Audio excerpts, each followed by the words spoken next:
13th of January, 1986, Kansas City, Missouri. The courtroom is silent. At the defense table sit 5 men, the hidden power behind Las Vegas's most profitable casinos. For years, they've walked free, untouchable. Now they wait for the one word that could end it all.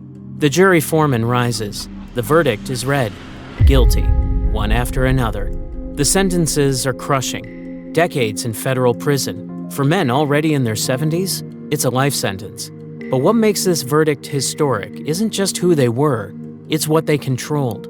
For nearly a decade, these men secretly ran one of the biggest casinos on the Strip. On paper, they were corporate enterprises. In reality, they were mob banks. Every night, millions skimmed from the courtrooms, laundered through businesses across the Midwest, and delivered straight into the hands of America's most powerful families. The FBI called it the biggest organized crime case in Las Vegas history. 4 families brought to their knees, a decade-long skim exposed. But even as the courtroom emptied, one question remained. How did the mob bleed Las Vegas for so long without anyone noticing?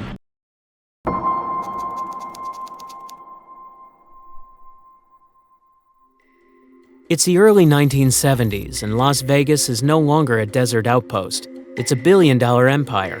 The lights on the Strip burn all night. Casinos pour money through their doors. And for the mob, Vegas has become the new Chicago, the new New York, the place where money never stops moving. But there's a problem. For decades, the Midwest crime families made their fortunes by controlling labor unions, extorting businesses, and pulling money from the Teamsters pension fund. That cash gave them power. It bought judges, politicians, and silence. But by the 1970s, the FBI is squeezing them hard. Racketeering prosecutions and tax cases are closing the door on their old rackets. Vegas is the last frontier, and the families know it.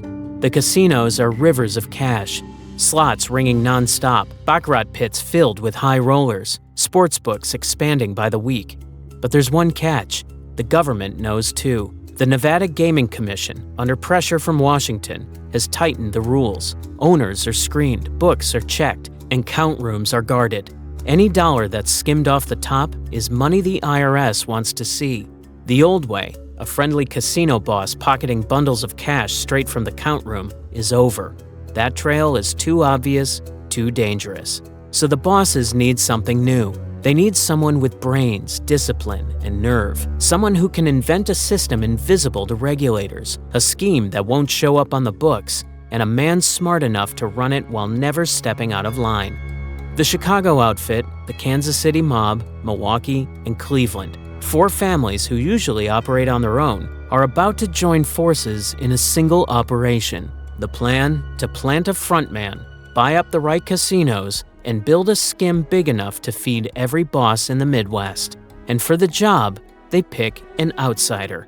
A quiet bookmaker who's been making his living off of bets for years. Someone already inside their world, but small enough not to draw attention. His name is Frank Lefty Rosenthal.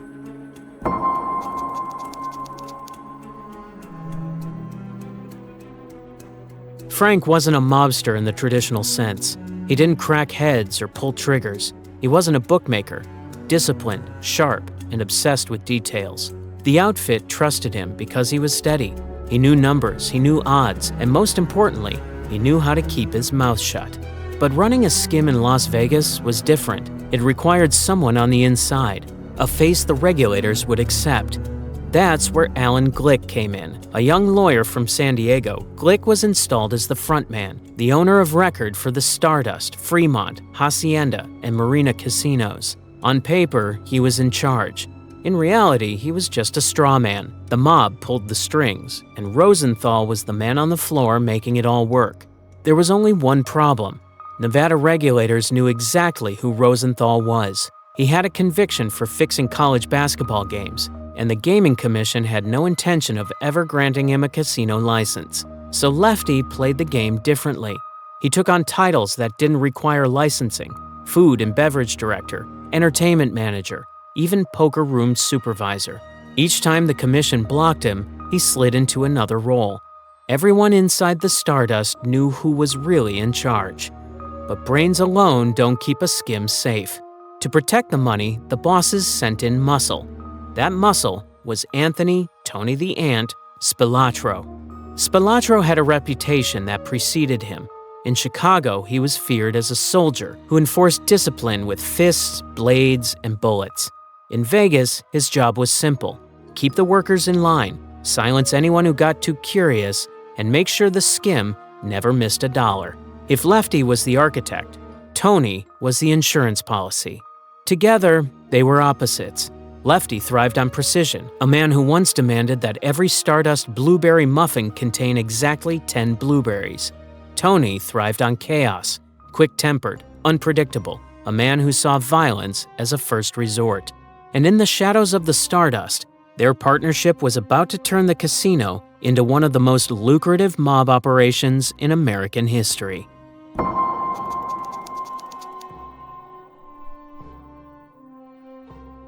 By 1975, the Stardust was more than a casino. It was a machine, and Frank "Lefty" Rosenthal was the man fine-tuning every gear. The Stardust already had the space: 100,000 square feet of gaming floor, nearly 2,000 slot machines, and more tables than any casino in town. But Lefty wasn't interested in running what was already there. He wanted to innovate. His biggest move was opening Las Vegas's first fully integrated sportsbook inside a casino. Giant chalkboards with odds on football, basketball, horse racing. Runners called in numbers from across the country, and the lines were updated in real time. For gamblers, it was electric. For the mob, it was another steady river of money. To push it further, Lefty created the Stardust Line, a live radio show broadcasting betting odds nationwide. Every week, thousands tuned in. What sounded like entertainment was really marketing, drawing bettors into his casino, keeping the floor packed around the clock. But the real genius wasn't on the surface. It was underground, inside the count rooms.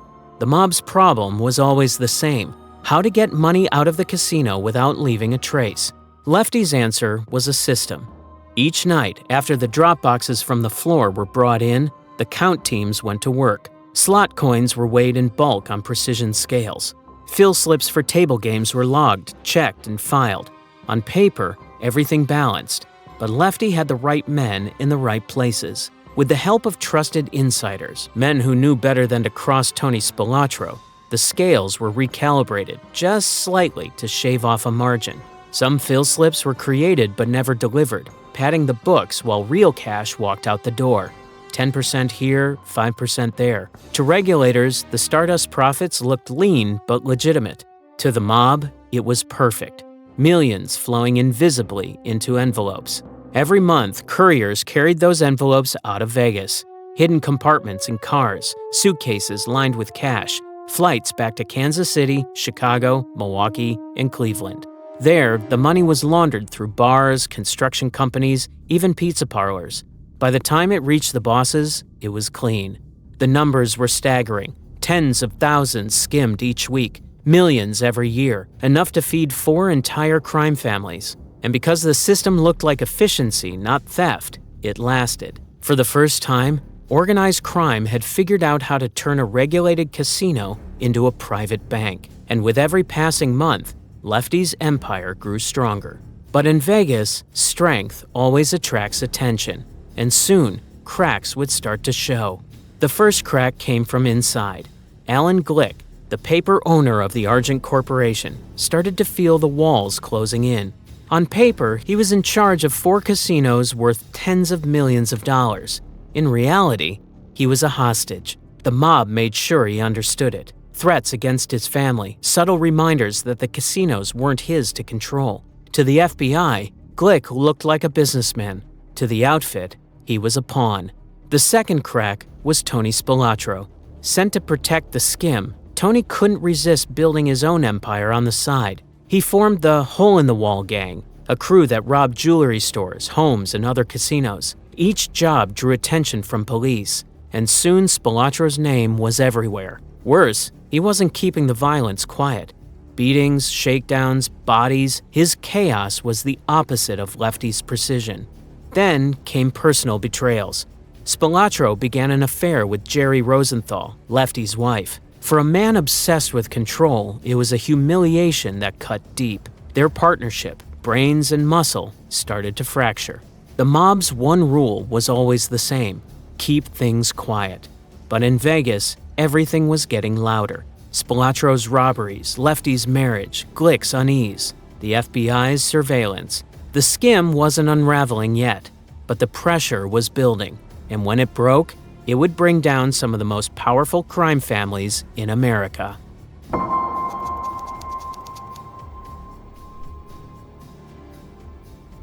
By the late 1970s, the FBI knew money was bleeding out of Las Vegas. The problem was proof. Suspicion wasn't enough. They needed hard evidence that connected the casinos directly to the Midwest families. The break came in Kansas City. Agents there had been running wiretaps on the Villa Capri, a mob hangout, and on the phones of local bosses. At first, the tapes sounded like the usual racket chatter. Then the conversations shifted. They weren't just talking about bookies or labor rackets anymore. They were talking about our casinos in Vegas. They talked about deliveries, couriers, and payouts, the kind of coded language that meant millions were moving under the table. But the real jackpot came in February 1979.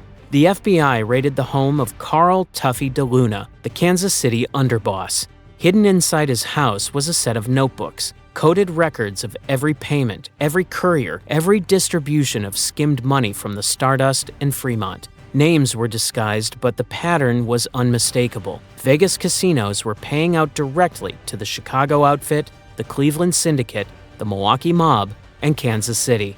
It was the piece investigators had been waiting for. The wiretaps gave them voices, the notebooks gave them numbers, and together they formed a blueprint of how the skim worked. Still, the FBI wanted more. They needed to prove exactly how the money disappeared inside the casinos. That's when Operation Strawman was born, a coordinated federal strike aimed at exposing the hidden ownership of the Argent Corporation and the mechanics of the skim. Over the next 5 years, agents poured thousands of hours into surveillance. They cross-referenced DeLuna's notes with casino schedules, employee rosters, and financial records. Slowly, the puzzle came together. Phony fill slips, recalibrated coin scales, insiders in the count room. A system designed to bleed the casino dry while leaving the books clean. By the early 1980s, the FBI finally had what they needed. For the first time, they could show the world how 4 crime families worked together to turn Las Vegas into their private bank. And the day of reckoning was coming fast. October 1982, Frank Lefty Rosenthal walks out of a Las Vegas restaurant. Minutes later, his Buick erupts into a fireball. Shrapnel sprays across the parking lot. Flames tear through the chassis, and the blast rattles windows half a block away. By luck, or design, the driver's seat is shielded, and Rosenthal crawls out alive. To investigators, the bombing confirms what they already knew. The outfit was eating itself. To Rosenthal, it was a reminder that in the mob's world, even loyalty had an expiration date. In Chicago, Anthony "Tony the Ant" Spilotro was becoming just as dangerous to his allies as to his enemies. His hole-in-the-wall crew had pulled hundreds of burglaries, bringing heat on the outfit, and his affair with Rosenthal's wife had crossed a line no one forgot. In June 1986, Tony and his brother Michael vanish. Days later, their bodies are dug out of an Indiana cornfield, beaten, strangled, buried in shallow graves. The mob's enforcer silenced by the same code he once upheld. While Vegas burned, the courtroom in Kansas City lit up. Operation Strawman had built its case, and now the bosses were on trial. For the first time, the government wasn't just prosecuting low-level enforcers or street soldiers. They were indicting the leadership of 4 crime families: Chicago, Kansas City, Milwaukee, and Cleveland, for bleeding Las Vegas dry. The evidence was overwhelming. Wiretaps played recordings of conversations about our casinos. DeLuna's notebooks, seized in 1979, mapped out every dollar distributed across the Midwest. And then came the testimony of Alan Glick, the so-called casino owner, who admitted under oath that he was nothing more than a front, intimidated into signing whatever papers the mob placed in front of him. When the verdicts came down in January 1986, it was historic. Joseph Iupa, boss of the Chicago outfit, was sentenced to 28 years in prison. John "Jackie" Cerrone, his underboss, also received 28 years. Milton Rockman, the Cleveland's mob man in Vegas, was given 24 years. Carl Tuffy DeLuna, the Kansas City underboss whose notebooks cracked the case, got 16 years. Angelo LaPietra, a Chicago capo, also drew 16 years. For men in their 70s, it was a death sentence dressed as a prison bid. The FBI called it the biggest strike against organized crime in Las Vegas history. For nearly 10 years, the mob had siphoned millions, some estimates say hundreds of millions, straight out of the casinos, right under the noses of regulators. Auditors never caught it. The Gaming Commission never proved it. In the end, it took a raid halfway across the country to bring the whole system down. When the Boyd Group took control of the Stardust in the mid-1980s, the truth surfaced. Profits soared. The difference wasn't better management. It was that the skim had stopped. For the first time, casinos were being run without envelopes vanishing through back doors. But the legacy was larger than one casino. The fall of the skim marked the rise of corporate Vegas. Hilton, MGM, Boyd, Caesars. Publicly traded giants replaced mob-backed owners. The Strip transformed into an industry, regulated, sanitized, and scaled beyond anything the mob had imagined. The Stardust itself didn't last. In 2006, nearly 50 years after it opened, the doors closed for good. Guests were let out in a conga line to When the Saints Go Marching In. Months later, the building was reduced to dust in a controlled implosion. But even now, decades later, one question lingers. If the FBI hadn't stumbled onto DeLuna's coded notes, would the skim have ever been caught? And if the mob could bleed Las Vegas for nearly 10 years without leaving a trace, how many other secrets are still buried in the Strip's history?